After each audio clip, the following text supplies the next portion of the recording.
Hi, I'm Struan Robertson. I work with people, and a lot of people tell me about times when they need to behave in a particular way that just doesn't feel comfortable for them.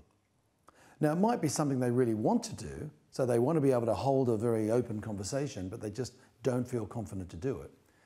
And sometimes it's in a situation where at work they may be asked to sell a product in a particular way or do something, and it just doesn't feel right to them, perhaps because of their principles or their morals.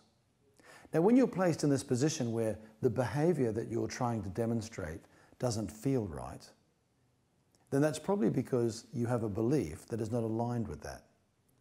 And we say that therefore that's not congruent, or there's no congruency, which means I believe that speaking in public is scary, therefore I don't feel very confident about it, and yet I'm asked to do it, and so therefore my behavior feels very uncomfortable to try and get the outcome I want, because the behavior is not aligned with my belief.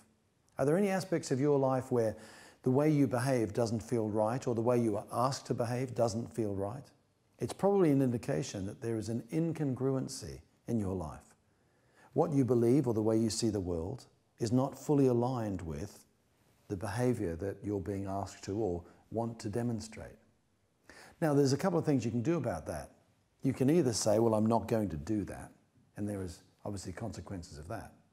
Or you can come back to this end and you can address the way you see the world or what you believe, knowing that you weren't born with any beliefs.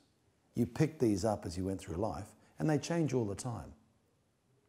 So how about thinking about the outcome you want, and then thinking about what you need to do to get that outcome, and thinking, well, I want to feel fantastic about doing that. And therefore re-examining what you believe and thinking, well, not what do I believe now, but what would be a much better thing to believe, because it can be changed. And focus on what belief you would have that would enable you to behave exactly the way you want to. Be a 10.